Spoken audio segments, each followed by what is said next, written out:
Sebetulnya sangat membingungkan. Salah satu komponen penting dari Perpu nomor 1 2020 yang diramaikan ada 3 hal. Satu, hak budget itu menurut Undang-Undang Dasar kita ada di DPR. Kok DPR bisa-bisanya ngasih hak budget itu selama 3 tahun kepada pemerintah? Yang kedua adalah ada pasal di situ, setiap kebijakan walaupun merugikan negara, pejabat keuangan tidak dapat dituntut secara hukum.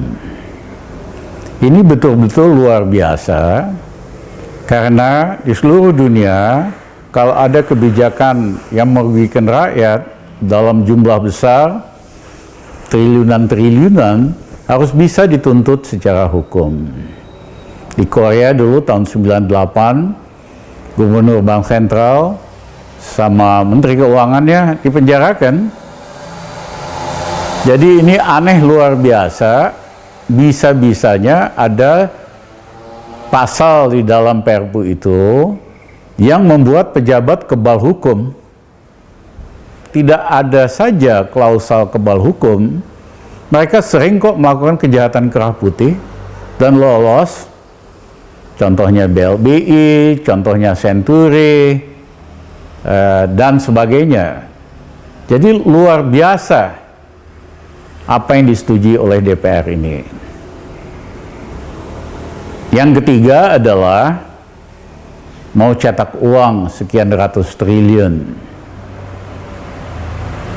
Sebetulnya aneh luar biasa, Gubernur Bank Indonesia sendiri sudah menolak ide mencetak uang, yaitu bahwa Bank Indonesia wajib membeli pandemic bond atau recovery bond yang diterbitkan oleh pemerintah maupun swasta di pasar primer. Berdasarkan undang-undang yang sebelumnya, Bank Indonesia hanya boleh membeli di pasar sekunder. Itu sebetulnya metode untuk mencetak uang. Gubernur Bank Indonesia Ferry menolak ide recovery bond atau pandemic bond ini. Dia katakan nyetak uang model begini, di mana Bank Indonesia wajib membeli bond di pasar primer, baik dari pemerintah maupun swasta, itu sangat berbahaya. Dia kasih contoh, tahun 98, Bank Indonesia nyetak uang di Australia, uang 100.000 plastik, itu setiap seri dicetak 2 kali. Nah, inflasi pada waktu itu naik 68%, sehingga harga-harga naik tinggi sekali. Akhirnya terjadi perubahan politik. Nah, Gubernur Bank Indonesia Ferry udah benar, dia menolak untuk membeli bond di pasar primer. Nah, karena yang harus melaksanakan Bank Indonesia, Menteri Keuangan Sri Mulyani akhirnya juga sama, menolak juga menerbitkan bond itu. Nah, ini kan ajaib luar biasa. Bank Indonesia udah nolak, Menteri Keuangan nolak, DPR malah nyetujuin. Ini gelok banget DPR-nya. Iya kan?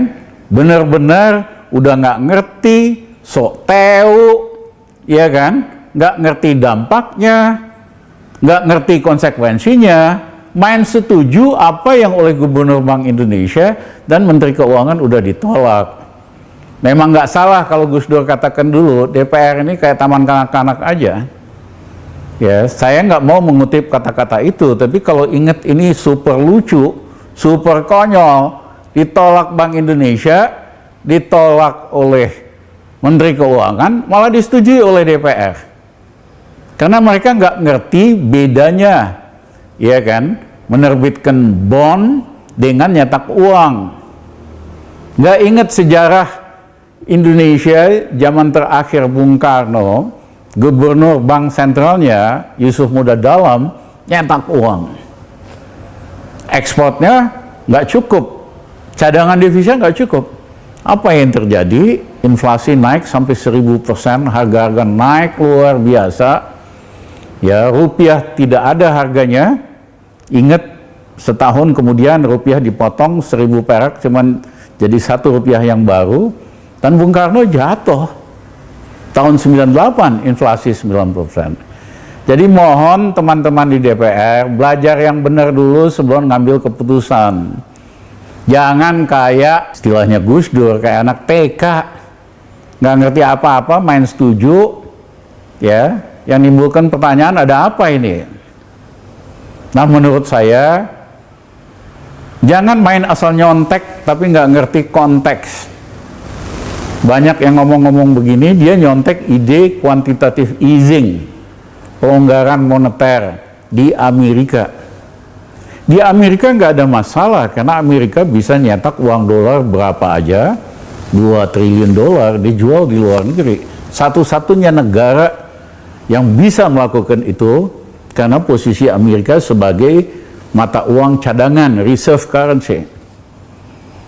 Eropa dan Jepang bisa juga meningkatkan peredaran uang 3-4 kalinya, karena cadangan devisa Eropa, terutama Jerman dan Jepang, itu sangat tinggi, jadi nggak ada masalah.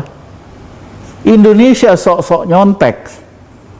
Apa yang terjadi? Cadangan devisanya setahun terakhir kebanyakan dari minjem,